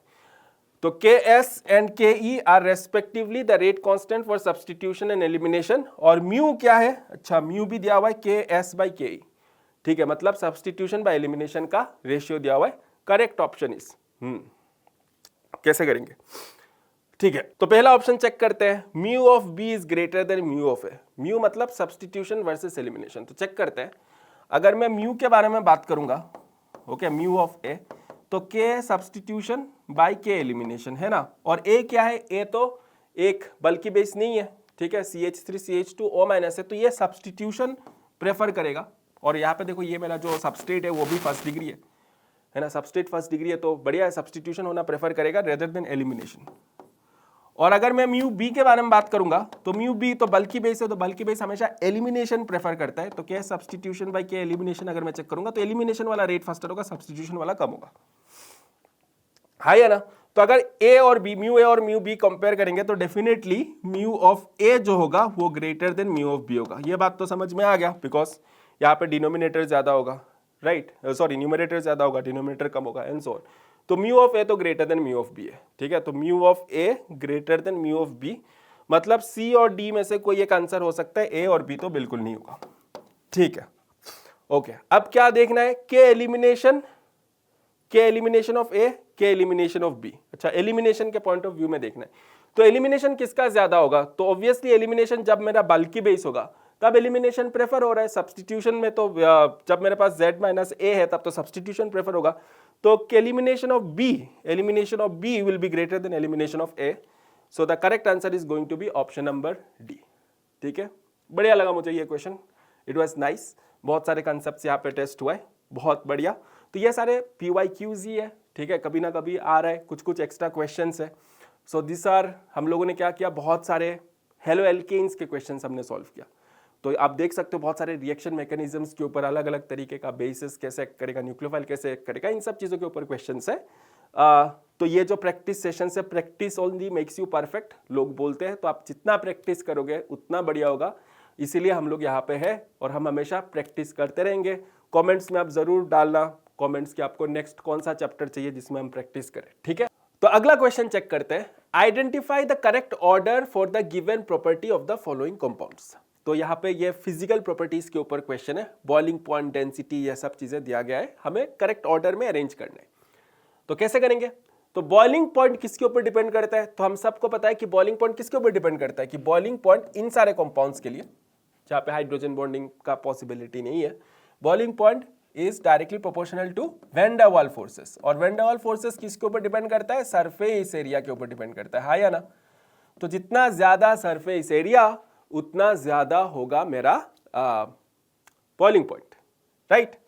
तो यहाँ पे चेक करते हैं, तो ये देखो, ये 2 कार्बन एटम्स है, इसमें कितने कार्बन एटम्स है, इसमें 3 कार्बन एटम्स है, इसमें कितने कार्बन एटम्स है, अच्छा इसमें थोड़ा सा मिस्टेक है, ये ऐसा होना चाहिए था, ठीक है। तो इसमें हो गया 1 2 3 4 कार्बन एटम। तो सबसे ज्यादा बड़ा चेन कौन सा है, ये वाला है। तो सबसे ज्यादा सरफेस एरिया किस में होगा, ऑब्वियसली इसी में होगा। तो सबसे ज्यादा बॉइलिंग पॉइंट किसका होगा, ऑब्वियसली इसी का होगा। तो ये ऑर्डर तो भाई बिल्कुल करेक्ट है, सही है, ओके बढ़िया। अगला क्या है, डेंसिटी। डेंसिटी क्या होता है, डेंसिटी होता है मास बाय वॉल्यूम। और यहां पे याद रखना कि मास होता है डोमिनेटिंग फैक्टर, जनरल ट्रेंड के हिसाब से जो मास है वो डोमिनेटिंग फैक्टर है। तो चेक करते हैं लेफ्ट टू राइट। तो यहाँ पे देखो, दोनों 2 कार्बन एटम्स है, दोनों में 2 कार्बन एटम्स है, लेकिन यहाँ पे Br है, यहाँ पे Cl है, यहाँ पे I है। तो सबसे ज्यादा मास किसका होगा, आयोडीन का मास सबसे ज्यादा होता है, तो सबसे ज्यादा मास इसका होगा। तो density mass by volume, mass dominating factor है, तो सबसे ज्यादा डेंसिटी इसका होना चाहिए, उसके बाद इसका होना चाहिए, उसके बाद इसका होना चाहिए, है ना। आयोडीन का मास सबसे ज्यादा, followed by bromine, followed by chlorine. तो ये तो ऑर्डर सही नहीं है, ये गलत है, ठीक है। तो ए सही है, बी गलत है। सी पे चलते हैं, तो सी में भी 2 कार्बन एटम है, 2 कार्बन एटम है, 2 कार्बन एटम है, लेकिन यहाँ पे 1 Br लगा हुआ है, यहाँ पे 2 Br लगा हुआ है, यहाँ पे 3 Br लगा हुआ है। और हमें क्या चेक करना है, बॉइलिंग पॉइंट चेक करना है। तो बॉइलिंग पॉइंट किसके ऊपर डिपेंड करता है, सरफेस एरिया के ऊपर डिपेंड करता है। तो 2 चेन वाला कार्बन है, लेकिन यहाँ पे ज्यादा Br लगा हुआ है, तो Br बड़े बड़े हैं, तो इसका सरफेस एरिया सबसे ज्यादा होगा। तो बॉइलिंग पॉइंट सबसे ज्यादा इसका होगा, followed by this, followed by this. ये ऑर्डर भी सही है, ठीक है। अगले क्वेश्चन पे जाते हैं, डेंसिटी। डेंसिटी वापस क्या है, मास बाय वॉल्यूम, है ना। कार्बन चेन सेम है क्या, 1 2 3 1 2 3 1 2 3, सही है, कार्बन चेन भी सेम है। यहाँ पे ब्रोमीन आयोडीन लगा हुआ है, यहाँ पे बस ब्रोमीन, यहाँ पे ब्रोमीन क्लोरीन। तो सबसे ज्यादा मास किसका होगा, सबसे ज्यादा मास इसका होगा, तो इसका डेंसिटी सबसे ज्यादा होना चाहिए, है ना। और उसके बाद इसका, उसके बाद इसका, तो ये ऑर्डर भी गलत है। Density mass by volume, mass dominating factor, तो ये भी गलत है, ठीक है। बॉइलिंग पॉइंट का चेक करते हैं, तो बॉइलिंग पॉइंट चेक करते हैं, 1 2 3 4। यहां पे भी देखो 1 2 3 4, कार्बन एटम 4 का ही है, यहां पे भी 1 2 3 4, है ना, ठीक है। तो बॉइलिंग पॉइंट का ऑर्डर क्या होगा, तो देखो सरफेस एरिया के ऊपर डिपेंड करता है। तो मेरा ये जो कार्बन चेन है, ये थोड़ा सा लाइक सिमेट्रिकल है ना, ये थोड़ा सा छोटा है, ये स्फेरिकल है, और ये स्प्रेड आउट है। तो बॉइलिंग पॉइंट सबसे ज्यादा किसका होना चाहिए, जिसका सरफेस एरिया सबसे ज्यादा, स्फेरिकल का सरफेस एरिया कम होगा, इसका सरफेस एरिया ज्यादा होगा। तो ये सारे मॉलिक्यूल्स एक दूसरे के साथ ज्यादा कांटेक्ट में आ सकते हैं, तो इसका बॉइलिंग पॉइंट हो जाएगा सबसे ज्यादा, followed by this, followed by this. तो ये आंसर भी गलत है, तो ए और सी सही है, ए और सी ऑप्शन में नहीं। अच्छा, तो यहाँ पे ये ऐसा होना चाहिए था ऑर्डर, ये ग्रेटर देन, ये ग्रेटर देन, यहाँ पे भी गलती हो गया, ओके। तो हाँ, ये ऑर्डर भी सही है, this greater than this, greater than this, ये ऑर्डर भी सही है। सरफेस एरिया सबसे ज्यादा है, यहाँ पे सरफेस एरिया कम है। वो कार्बन चेन चेक करना इंपॉर्टेंट है आपके लिए। तो यहाँ पे ये कार्बन चेन स्फेरिकल है, यहाँ पे थोड़ा सा स्प्रेड आउट है, सरफेस एरिया ज्यादा होगा, बॉइलिंग पॉइंट ज्यादा होगा, मेल्ट बॉइलिंग पॉइंट ज्यादा होगा। तो करेक्ट ऑर्डर, करेक्ट ऑप्शन हो जाएगा ACNE are the correct answer. तो आंसर चेक करते हैं, हाँ ACNE is the correct answer. यहाँ पे थोड़ा सा टाइपिंग मिस्टेक हो गया है, इसको भी थोड़ा सा ऐसे इंक्रीज करना चाहिए। ठीक है, चलो आगे बढ़ते हैं। Next question, the compound which will have the lowest rate towards nucleophilic aromatic substitution. तो हम लोगों ने एलिफेटिक वाले कार्बन्स कर लिया, हेलो एल्किन्स, हेलो एरीन्स पे आ रहे, बीच में फिजिकल प्रॉपर्टीज भी कर लिया। हेलो एरीन्स, हेलो एल्किन्स का ही 70% वेटेज था, तो 70% क्वेश्चन उसी चैप्टर से किया, उसी टॉपिक से किया। तो इसमें करते हैं compound which have the lowest rate towards nucleophilic aromatic substitution. ठीक है, तो यहाँ पे क्या है, न्यूक्लियोफिलिक एरोमेटिक सब्स्टिट्यूशन क्या होता है। तो जैसे मेरे पास Cl है ना, इसको अगर हम लोग NaOH के साथ रिएक्ट करते हैं एक हाई प्रेशर और हाई टेम्परेचर में, हमने बात किया है अभी अभी कि क्लोरीन जो इसमें पार्शियल डबल बॉन्ड कैरेक्टर है ना, क्लोरीन बेंजीन के साथ पार्शियल डबल बॉन्ड कैरेक्टर है, तो बैड लिविंग ग्रुप है, तो SN1 SN2 नहीं होता है, नॉर्मल वाला SN1 SN2। तो अगर हम लोग स्ट्रॉन्ग बेस लेते हैं और हाई टेम्परेचर लेते हैं तो जाके ये Cl सब्सटीट्यूट हो जाता है OH के थ्रू। ठीक है, तो ये जो रिएक्शन है, ये रिएक्शन डिपेंड करता है कि मेरे पास इस जो Cl माइनस के ऊपर डेल्टा पॉजिटिव कितना है, इस कार्बन के ऊपर डेल्टा पॉजिटिव कितना है। जितना ज्यादा डेल्टा पॉजिटिव होगा उतना इजीली ये रिएक्ट करेगा। ठीक है, मतलब इस बेंजीन रिंग के पास, अगर बेंजीन रिंग के साथ अगर मैंने इलेक्ट्रॉन विड्रॉइंग ग्रुप लगा दिया, तो इलेक्ट्रॉन विड्रॉइंग ग्रुप क्या करेगा, बेंजीन रिंग से इलेक्ट्रॉन खींचेगा, तो इलेक्ट्रॉन यहाँ पे इलेक्ट्रॉन डेंसिटी कम हो जाएगा, तो OH माइनस आके अटैक करके इस Cl को निकाल सकता है। Got it? ठीक है, ओके, तो देखते हैं। तो देखो यहाँ पे दो NO2 लगा हुआ है, 2 इलेक्ट्रॉन विड्रॉइंग ग्रुप लगा हुआ है, तो इसका तो रेट अच्छा खासा होगा। यहाँ पे एक, यहाँ पे एक, यहाँ पे एक, तो इन तीनों में एक लगा हुआ है ना। ओके, लेकिन देखो ये ऑर्थो पे है, ये पैरा पे है और ये मेटा पे है। ठीक है, तो देखो मेटा जो है ना, मेटा पॉजिटिव सबसे कम लेके आएगा यहाँ पे इस पोजीशन पे। Let me show it to you. तो मेरे पास क्या है, ओके, मैं यहाँ पे ड्रॉ करता हूं। तो मेरे पास अगर हमने लेटस से पैरा पे लगा दिया NO2, N double bond O single bond O minus, ये हमने पैरा पे लगा दिया, तो ये क्या करेगा, तो ये इलेक्ट्रॉन पुल कर सकता है यहाँ से। तो इसकी वजह से क्या होगा, तो इसकी वजह से आप चेक करो, इसकी वजह से Cl यहाँ पे होगा, double bond plus single bond N, sorry double bond, ये भी माइनस इधर चला जाएगा, O माइनस O माइनस। सही है, अब क्या होगा, नेक्स्ट क्या हो सकता है, नेक्स्ट ये पाई बॉन्ड फिर से वापस से कलर चेंज कर लेते हैं, वापस से ये पाई बॉन्ड यहाँ पे आ सकता है। तो अब क्या होगा, अब वापस से मेरे पास ये जो Cl है, double bond double bond double bond N O minus O minus. ठीक है, तो आप देख सकते हो यहाँ पे प्लस आएगा, है ना। सेम चीज लेकिन अगर मैं पैरा के साथ करूंगा, सॉरी मेटा के साथ अगर मैं करूंगा, अगर मैंने NO2 ग्रुप मेटा पे लगा दिया, तो चलो हम लोग एक काम करते हैं, NO2 ग्रुप को यहाँ पे लगा देते हैं। अब क्या होगा, देखो NO2 ग्रुप को हमने यहाँ पे लगा दिया, तो ये भी माइनस M ग्रुप है, तो ये इलेक्ट्रॉन ऐसे शिफ्ट हो सकता है, ये वाले बॉन्ड इधर आएगा। चेक करो ध्यान से, देखो यहाँ पे क्या हो रहा है, ध्यान से देखो। तो यहाँ पे मेरे पास Cl है ना, ये हो गया प्लस, हो गया डबल बॉन्ड, हो गया N single bond O minus, ये हो गया प्लस। सही है, यहाँ तक समझ में आ गया। अब देखो नेक्स्ट क्या होगा, नेक्स्ट ये पाई बॉन्ड जो है वो यहाँ से यहाँ तक शिफ्ट हो जाएगा और प्लस इसके नीचे आएगा ही नहीं कभी, ये यहाँ पे चला जाएगा। तो प्लस चार्ज जो है वो इसके नीचे, Cl के नीचे कभी आ ही नहीं रहा है। किसी भी रेजोनेटिंग स्ट्रक्चर में अगर आप ड्रॉ करोगे, आपको कभी भी प्लस इस Cl के नीचे नहीं मिलने वाला है।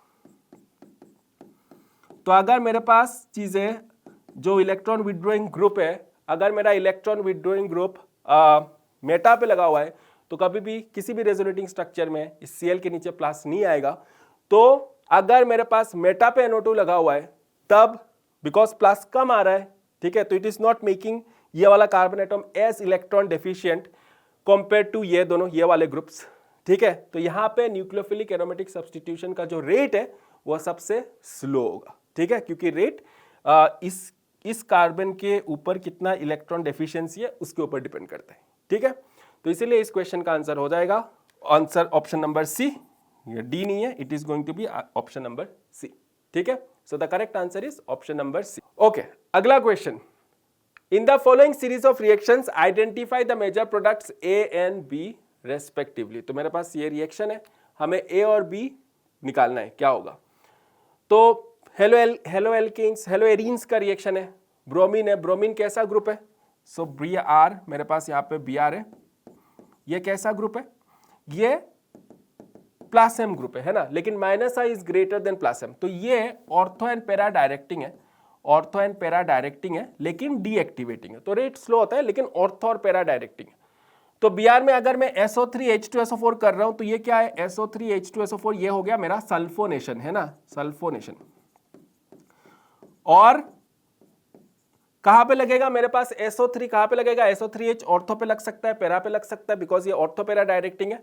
तो इसीलिए हमें चेक करना होता है कि ये ग्रुप कैसा है। तो ये ग्रुप माइनस आई है ना, तो माइनस आई के केस में पैरा मेजर होता है। अगर आपको और डिटेल में ये सब चीजें जानना है कि क्यों हो रहा है, कैसे हो रहा है, किस लिए हो रहा है, please extra marks learning app में आपको बहुत सारे वीडियोस मिल जाएगा। You can ask your doubts also. आप आस्क इट वाला फीचर में जाकर जस्ट टाइप कर लो कि क्यों हो रहा है, why is sulphonation like this. Okay, sulphonation reversible भी होता है, नहीं होता है, क्यों होता है, ये सब चीजें आप पूछ सकते हैं। And you will get accurate answers and you will also get suggestions कि कहाँ पे कौन सा वीडियो आपको वॉच करना चाहिए नेक्स्ट। तो यहाँ पे हो जाएगा SO3H, गॉट इट, पैरा पे जाके लगेगा। नेक्स्ट क्या है, Br2Fe। तो Br2Fe के साथ अगर मैं रिएक्ट करता हूं तो Br2Fe ये क्या जनरेट करता है, ये Br+ जनरेट करता है, ठीक है। ये Fe Br3 बनाएगा, उसके बाद Br+ इलेक्ट्रोफाइल जनरेट करेगा। तो ये Br+ अभी कहां पे लगेगा, तो देखो मेरे पास एक इलेक्ट्रॉन डोनेटिंग ग्रुप है और मेरे पास एक इलेक्ट्रॉन विड्रोइंग ग्रुप है। तो अगर ऐसा सिनेरियो है कि मेरे पास एक इलेक्ट्रॉन डोनेटिंग ग्रुप है और एक इलेक्ट्रॉन विड्रोइंग ग्रुप है, तो इलेक्ट्रॉन डोनेटिंग ग्रुप के ऑर्थो और पैरा के पोजीशन में लगेगा, ठीक है। तो इलेक्ट्रॉन डोनेटिंग ग्रुप यहाँ पे Br है, इसका ऑर्थो और पैरा ये दोनों पोजीशंस हो गया। पैरा तो ब्लॉक्ड है अभी, तो ये जाके ऑर्थो पे लगेगा। तो मेरे पास जो दूसरा Br है ये जाके लगेगा ऑर्थो पे। So this will be Br SO3H, right. So the correct answer is going to be option number B. तो पहले मेरे पास SO3H यहाँ पे लगा, पैरा पे लगेगा, और उसके बाद क्या हुआ, नेक्स्ट वाले पोजीशन में जो Br है वो Br जाके ऑर्थो पे लगा क्योंकि पैरा ब्लॉक्ड है। So B is the correct answer. Next question, match list 1 with list 2। Okay, तो हमारे पास कुछ रिएक्शंस के नाम है और यहाँ पे दिया हुआ है प्रोडक्ट ऑब्टेनेबल क्या है। तो सबसे पहले Swarts reaction, Sandmeyer's reaction, Wurtz Fittig reaction, Finkelstein reaction, ठीक है। ओके, तो देखो let me start with Finkelstein reaction. तो फिंकलस्टाइन रिएक्शन क्या है, तो फिंकलस्टाइन रिएक्शन, तो जैसे मेरे पास RX है, इसको अगर हम लोग NaI एसीटोन के साथ रिएक्ट करते हैं, NaI एसीटोन, तो हमें प्रोडक्ट मिलेगा Ri प्लस NaX। तो ये जो X है, ये X जो है ये होता है Cl या फिर Br। क्यों, क्योंकि देखो ये जो रिएक्शन है I माइनस क्या हो गया, I माइनस न्यूक्लियोफाइल हो गया, I माइनस जाके R के ऊपर अटैक करेगा, SN2 रिएक्शन होगा, ठीक है। लेकिन यहाँ पे जो X माइनस है, ये X माइनस भी तो वापस से इसके ऊपर रिएक्ट कर सकता है और I निकल सकता है, हाई है ना। I minus is a strong nucleophile, it is also a good leaving group. तो बैकवर्ड डायरेक्शन में भी रिएक्शन चल सकता है ना। तो इसीलिए हम लोग क्या करते हैं, एसीटोन लेते हैं। तो एसीटोन में NaCl जो है, NaCl और NaBr, ये सब एसीटोन में प्रेसिपिटेट हो जाता है। तो ये सब एसीटोन में सोल्यूशन से निकल के आ जाता है, बिकॉज NaI कंपेयर करो आप, NaI NaCl और NaBr, तो फजान्स रूल लगाओ, तो NaI क्या है, ज्यादा कोवेलेंट है। तो एसीटोन में मेरे पास CH3 ग्रुप्स है ना, तो NaI ज्यादा कोवेलेंट है NaCl और NaBr के मुकाबले। NaCl और NaBr ज्यादा आयनिक है, तो NaCl NaBr एसीटोन में इतना बढ़िया से डिसॉल्व नहीं होता है, प्रेसिपिटेट हो जाता है। NaI एसीटोन में डिसॉल्व होता है, तो ये रिएक्शन को फॉरवर्ड डायरेक्शन में ड्राइव करता है, ठीक है। So this is known as the Finkelstein reaction, Finkelstein reaction. तो फिंकलस्टेन रिएक्शन में क्या होगा, मुझे क्या मिलेगा, मुझे मिलेगा इथाइल आयोडाइड। Ri के साथ रिएक्ट करते हैं ना NaI, तो आयोडाइड मिलेगा, ठीक है। उसके बाद हम लोग बात करते हैं स्वार्ट्स रिएक्शन के बारे में।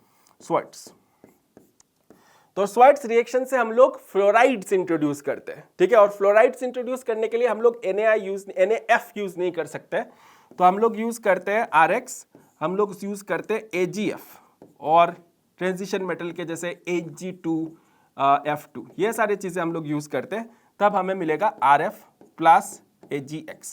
तो यहाँ पे भी हम लोग सूटेबल सॉल्वेंट लेते हैं, और ये जो सोल्यूबिलिटी है AgF कोवेलेंट है, AgF AgCl AgBr के कंपैरिजन में AgF क्या होगा, AgF ज़्यादा आयनिक होगा।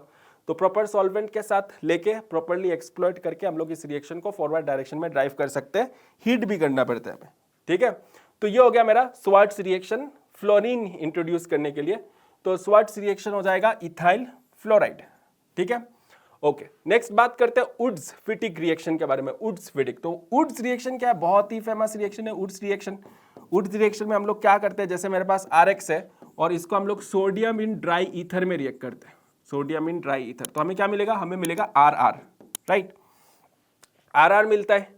और फिटिक रिएक्शन क्या है, फिटिक रिएक्शन, तो फिटिक रिएक्शन हो गया मेरे पास instead of R, instead of alkyl benzene हम लोग एराइल बेंजीन ले रहे हैं, मतलब एराइल हैलाइड ले रहे हैं। Instead of taking alkyl halide हम एराइल हैलाइड ले रहे हैं, मतलब यहाँ पे बेंजीन है, तो इसको सेम रिएक्शन करोगे तो हमें मिलेगा AR। सही है। तो वुड्स फिटिक रिएक्शन क्या है, वुड्स फिटिक क्या करना है, आई गेस आपने गैस कर ही लिया होगा। वुड्स फिटिक में हम लोग क्या करते हैं, हम लोग RX लेते हैं और इस साइड में ARX लेते हैं, है ना।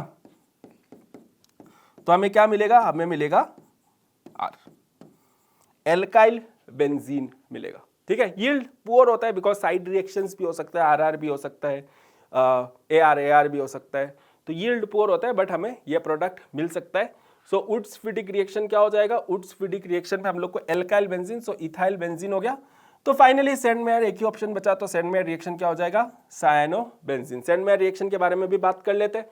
तो सेंडमेयर रिएक्शन क्या होता है, एल्काइल हैलाइड्स बना सकते हैं, बहुत सारी चीजें बना सकते हैं, लेकिन हम लोग डायजोनियम से बनाते हैं। सबसे पहले एनिलीन, एनिलीन को हम लोग NaNO2 और HCl के साथ अगर रिएक्ट करते हैं लो टेम्परेचर में 0 to 5 डिग्री सेल्सियस, तो ये वाला कंपाउंड बनता है, this is known as diazonium, N triple bond N+, ठीक है। सो दिस इज डायजोनियम, और डायजोनियम में ये नाइट्रोजन इजीली निकल सकता है एज ए लिविंग ग्रुप। तो हम लोग इसको जैसे Cu2X2, ठीक है, HX के साथ अगर हम रिएक्ट करते हैं तो हम X- को यहाँ पे रिप्लेस कर सकते हैं।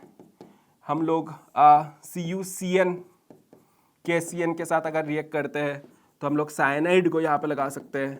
तो these are all Sandmeyer reactions, Sandmeyer reactions. Sandmeyer reactions detail में सेंडमेयर हो गया और भी डायजोनियम के रिएक्शंस हो गया, आपको एमीन्स वाले चैप्टर में मिलेगा, ठीक है। तो यहाँ पे एक तरीके से आप प्रिपेयर भी कर सकते हो।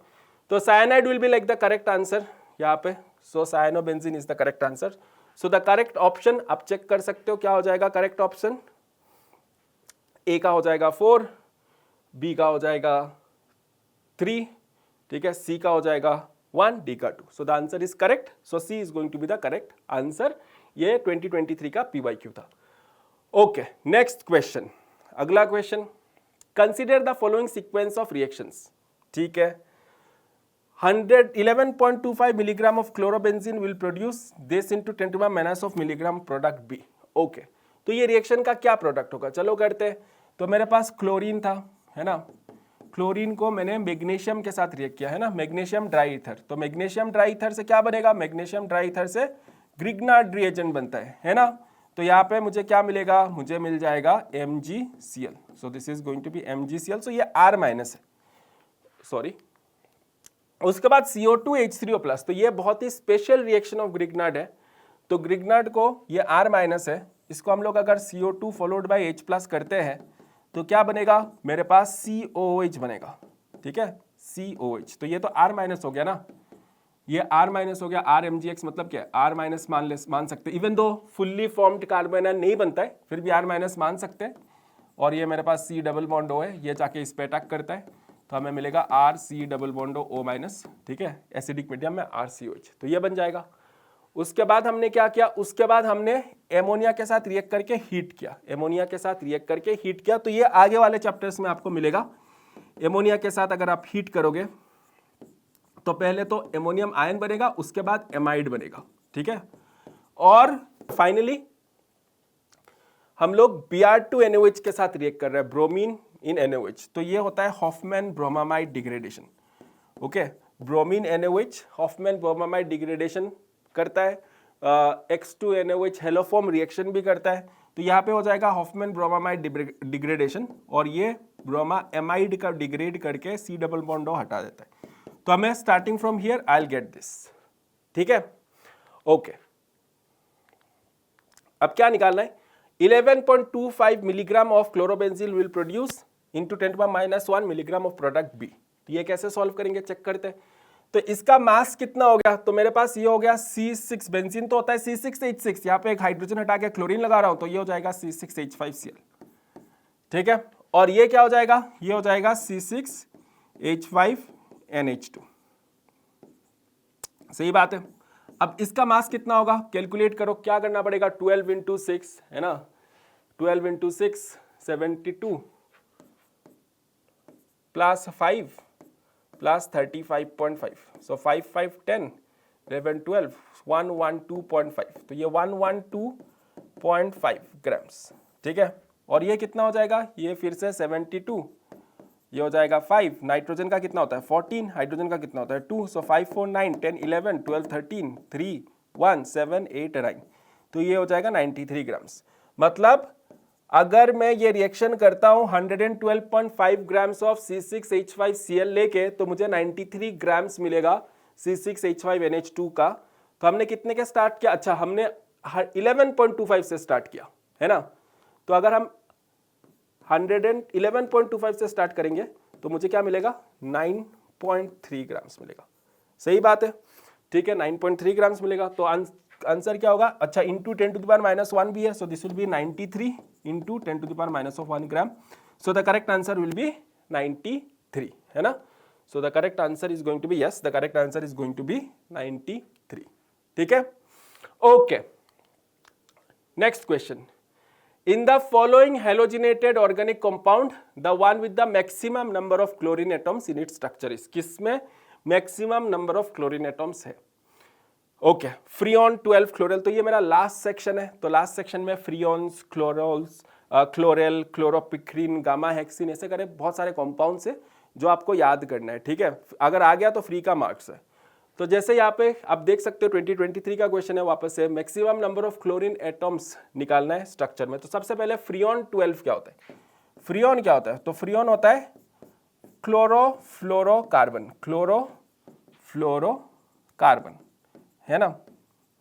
सो फ्रीऑन 12 दिया हुआ है, तो फ्रीऑन 12 का मतलब क्या है, तो देखो जैसे फॉर एग्जांपल मेरे पास है क्लोरोफ्लोरोकार्बन में मेरे पास है CF2Cl2, ये हो गया फ्रीऑन 12, ठीक है। फ्रीऑन 12 क्यों, इसका नाम 12 क्यों, तो इसका नोमेनक्लेचर ऐसा है कि कार्बन, हाइड्रोजन, फ्लोरीन, ठीक है। तो इसका जो भी नोमेनक्लेचर है वैसा आता है। तो मेरे पास फ्लोरीन कितना है, फ्लोरीन 2 है, ठीक है।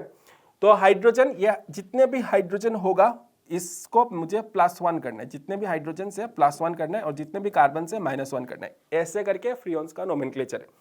तो इस कंपाउंड में चेक करो हाइड्रोजन कितने, एक भी नहीं है, तो 0 + 1 कितना हो गया 1, कार्बन कितना है 1 है, तो -1 तो 0 हो जाएगा, तो ये हो जाएगा फ्रीऑन 12, ठीक है। जैसे फॉर एग्जांपल अगर मैं ऐसा लेता हूं CFCl3, तो ये फ्रीऑन क्या कहलाया जाएगा, ये फ्रीऑन क्या कहलाया जाएगा, ठीक है। फ्रीऑन क्या है ये, तो देखो फ्लोरीन कितना है वापस, तो this is going to be fluorine 1 है ना। हाइड्रोजन कितना है, एक भी नहीं है, +1 कर दो तो 1 हो गया। कार्बन कितना है, 1 है, माइनस कर दो तो 0 हो गया, तो ये हो गया फ्रीऑन 11। आ गया समझ में। लेटेस्ट से मेरे पास कंपाउंड ऐसा है, लेटेस्ट से मेरे पास कंपाउंड ऐसा है CCl फ्लोरीन, ये भी क्लोरोफ्लोरोकार्बन है, Cl फ्लोरीन, ठीक है। मतलब ये हो जाएगा मेरा C2Cl4F2। ये क्या होगा, कौन सा फ्रीऑन होगा, तो मेरे पास फ्लोरीन कितने हैं यहाँ पे, तो देखो फ्लोरीन कितने हो गए, फ्लोरीन तो 2 हो गए, इन सबको मैं सेपरेट कर देता हूँ, फ्लोरीन तो हो गया 2, ओके। हाइड्रोजन कितना है अभी, हाइड्रोजन यहाँ पे फिर से एक भी नहीं है, तो ये हो जाएगा 1। कार्बन कितना है, कार्बन 2 है, 2 में से एक सब्सट्रैक्ट कर लो, तो ये हो जाएगा फ्रीऑन 112, तो ये हो जाएगा फ्रीऑन 112। तो हमें क्वेश्चन में क्या दिया है, फ्रीऑन 12 दिया हुआ है ना। तो फ्रीऑन 12 हो गया ये, डाइफ्लोरिडो मीथेन। सो फ्रीऑन 12 में नंबर ऑफ कार्बन एटम्स कितने हैं, नंबर ऑफ क्लोरीन एटम्स कितने हैं, sorry number of chlorine atoms 2 chlorine atoms, okay. अगला कंपाउंड कौन सा है, इसमें तो 2 हो गया। अगला कंपाउंड कौन सा है, अगला कंपाउंड है क्लोरेल। फ्रीऑन बाय द वे इन सब का ना, ये सब बहुत वॉलेटाइल है, इनका मेल्टिंग पॉइंट बहुत ही कम है, तो चीज़ों से ना हीट एब्स्ट्रैक्ट करके इवेपोरेट हो सकते हैं, ठीक है। तो ऐसे अगर आपको और रियल वर्ल्ड एप्लीकेशंस जानना है इन सब चीज़ों का, अगर आप रियल वर्ल्ड एप्लीकेशंस जानोगे ऑफ दिस थिंग्स, तो things become much more interesting, है ना। तो फ्रीऑन रेफ्रिजरेशन में यूज होता है, एयर कंडीशंस में यूज होता है, यूज होता था एग्जैक्टली, अभी उसका एक वेरिएशन यूज होता है, क्योंकि क्लोरीन एटम्स जो है वो ऊपर जाके ओजोन के साथ रिएक्ट कर जाते हैं, तो ओजोन लेयर डिप्लीशन होता था, ठीक है। तो हमने ये सब रिप्लेस कर दिया विद बेटर ऑल्टरनेटिव्स, तो आजकल इतना यूज नहीं होता है, but it was used in ACs, in refrigerant, because इनका मेल्टिंग पॉइंट, बॉइलिंग पॉइंट जो है वो बहुत ही कम है, तो हीट एब्जॉर्ब करके इजीली बॉयल हो सकता है, ठीक है। For more such videos, more such interesting real life applications, you can go to Extramarks learning app, और वहाँ पे आप वीडियोस चेक कर सकते हैं। आप आस्क इट को पूछ भी सकते हैं कि मुझे चाहिए ऐसा नेचुरल वीडियोस, ठीक है, एप्लीकेशंस क्या है, so you can watch those videos. Next है क्लोरेल। क्लोरेल क्या है, तो देखो क्लोरेल तो जब आप एल्डिहाइड कीटोन्स पढ़ोगे ना, आप देखोगे कि कभी भी कार्बोनिल ग्रुप के ऊपर ना वाटर जाके ऐड नहीं होता है, कभी भी कार्बोनिल ग्रुप के ऊपर वाटर जाके रिएक्ट करना मुश्किल होता है, कुछ सर्टेन केसेस छोड़ के। उसमें एक इंपॉर्टेंट केस हो गया ये क्लोरेल, तो मेरे पास ये हो जाएगा CCl3 COH,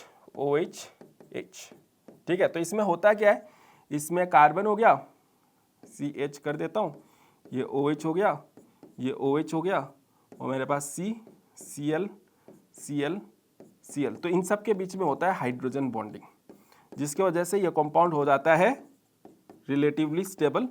सो बहुत ही कम कंपाउंड से, बहुत ही कम, फ्यूचर में एल्डिहाइड कीटोन्स जब पढ़ोगे आप रियलाइज करोगे कि एल्डिहाइड कीटोन्स का हाइड्रेशन, बहुत ही कम कंपाउंड्स में ये हाइड्रेशन पॉसिबल होता है, उसमें एक कंपाउंड जो है ये क्लोरेल है। Okay, so this is chloral. सो क्लोरेल में कितने क्लोरीन एटम्स है, 3 है, and chloral was used as an hypnotic, ठीक है, थोड़ा एनेस्थेशिया के हिसाब से काम कर सकते हैं, हिप्नोसिस के लिए, हिप्नोटिक ड्रग के हिसाब से काम होता था पहले। We have safer alternatives for all of this right now. Next क्या है, तो इसमें क्लोरेल में हो गया 3। नेक्स्ट है क्लोरोपिक्रिन। क्लोरोपिक्रिन क्या है, तो क्लोरोपिक्रिन जैसा क्लोरोफॉर्म है ना, क्लोरोफॉर्म को HNO3 के साथ रिएक्ट करोगे तो हमें मिलेगा क्लोरोपिक्रिन, CCl3NO2, तो इसमें भी 3 है, और क्लोरोपिक्रिन भी इंसेक्टिसाइड के हिसाब से यूज होता है। लास्ट है गामा हेक्सेन। गामा हेक्सेन क्या है, गामा हेक्सेन बेंजीन को क्लोरीन के साथ हीट करोगे, chlorine in the presence of sunlight, तो सब double bonds will get replaced by Cl. This is known as gamma hexene. Okay, and this is used as a fungicide. Okay, fungus को मारने के लिए use करते हैं। सो सबसे ज्यादा क्लोरीन एटम्स ऑब्वियसली किस में होगा, ऑप्शन नंबर डी में होगा। So gamma hexane will have the highest number of chlorine atoms, ठीक है। सो आई होप आप सबको ये सारे क्वेश्चंस करके बहुत ही मजा आया होगा, बहुत सारे कंसेप्ट्स आपका क्लियर हुआ होगा। और अगर आपको इसी चैप्टर के ऊपर हेलो एल्केन्स और हेलो एरीन्स के ऊपर और भी क्वेश्चंस करने हैं सिमिलर टॉपिक्स के ऊपर, तो डिस्क्रिप्शन में जो लिंक है वहां पे टेस्ट है, आप उस टेस्ट को अटेम्प्ट करिए। और next video aldehyde and ketones के ऊपर हम लोग प्रैक्टिस करने वाले हैं, यहाँ पे आपके पास लिंक है, वो इसको आप क्लिक कर सकते हैं। एंड जरूर ना भूलिए एक्स्ट्रा मार्क्स चैनल को सब्सक्राइब करने के लिए। हम लोग हमेशा यहाँ पे आपके साथ प्रैक्टिस करेंगे, आपको टिप्स एंड ट्रिक्स मिलता रहेगा। And thank you so much. Let's meet in the next video.